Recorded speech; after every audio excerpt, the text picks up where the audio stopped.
Oh my goodness.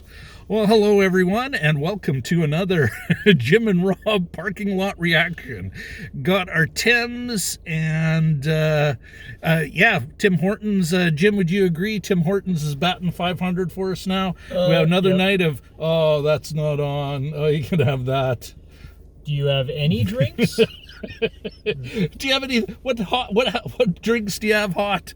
And they're saying, well, we have cold drinks. It's like, Currently minus 28 according to my ambient temperature thermometer here in the car. And that's Celsius plus wind chill. Yeah. So would that be less than 0, eh? Cold. If you're Fahrenheit. It's wear a hat, young people. Anyway, folks, we do, and we did get some Tim Biebs. We're going to do an unboxing shortly because they only had one flavor and we have no clue what that flavor is. Hopefully horseradish. Anyway, tonight we're reacting to the most recent Matrix, Warner Brothers cash grab for the Matrix Resurrections. And of course there's my co-host Jim. And Jim, why don't you start us off? Tell us what you thought. Yeah, I can just move this air freshener. Well, it was a movie, and it was on a large screen. It was nice to see the gang back together again.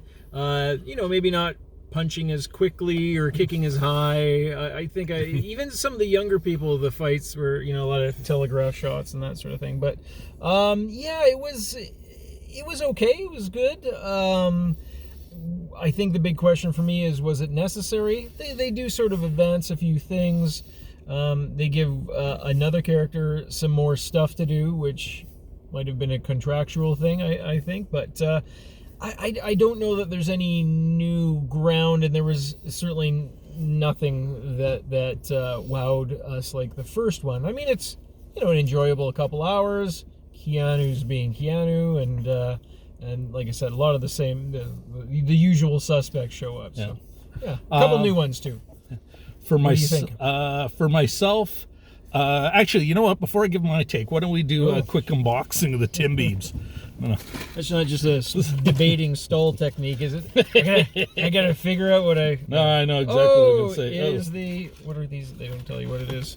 I think it's the sour cream and... Oh, no, it's here. Give us an angle. Not quite COVID-y. I think it should be more red if it was COVID-y, but anyway. All right, well, that's what we've got for the Tim Biebs. For my take, Jim, I'm a little harsher than you. It was nice to see Neo and Trinity, which, I left the third movie kind of going, well, that sucks. What do you mean they're both dead? So to see them on screen again, they still have some of that chemistry between them. That was cool. But the only time, and this is early in the first act, where you see Lana Wachowski's opinion of having to do this movie and her opinion of Warner Brothers. And that was the time where I was like actually engaged. Otherwise, kind of like what you said, Jim, there's this moment where I'm like kind of going, well, why is anyone doing anything in this movie? I don't understand that person's motivation.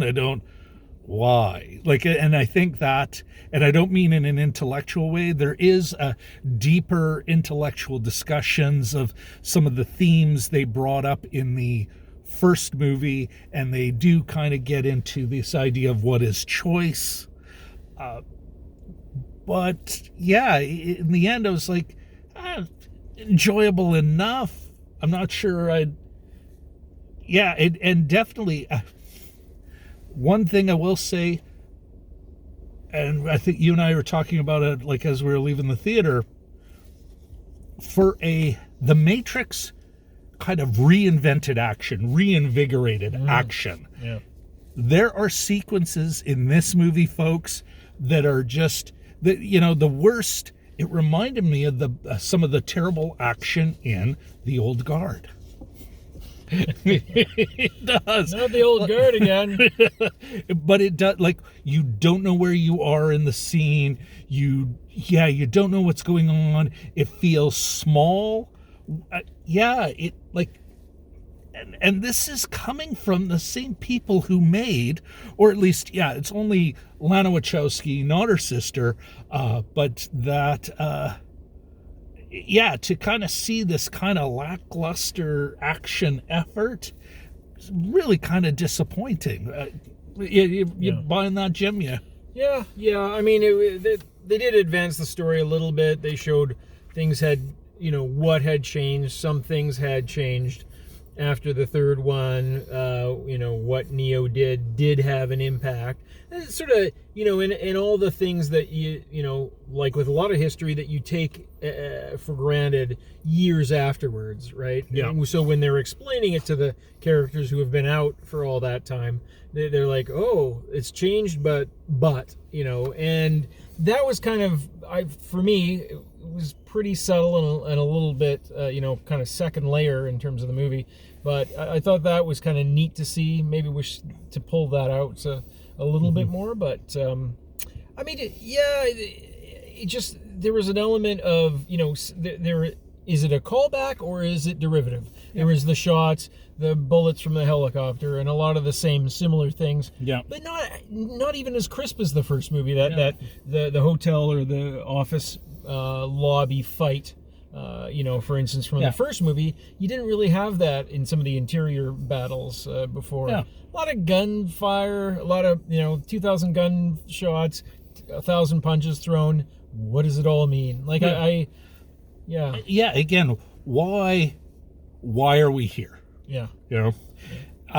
Anyway, folks, there's our parking lot reaction. Do want to let you know we are going to be back. We took a bit of a holiday break. But the live stream will be back on Sunday night, 9:30 p.m. Central Daylight. So that's January 2nd, correct? Yes. Yeah. So January 2nd, 9:30 p.m. Central Daylight Time. Our good friend DMG will be there with a part of his January on his radar list. So tune in for that. The movie we're going to be diving deep in is not The Matrix. Resurrections. It'll be that movie we last reacted to in the parking lot, Spider-Man Far From Home. So No Way Home. Oh, yeah, you're right. Sorry. Yikes. That's okay. I studied beforehand. So I gotta get this right. Spider-Man No Way Home, which I am really looking forward to talking about that. Yeah. Alrighty. Anything else? Oh no, they're on to us. We gotta go. All right, goodbye, everybody.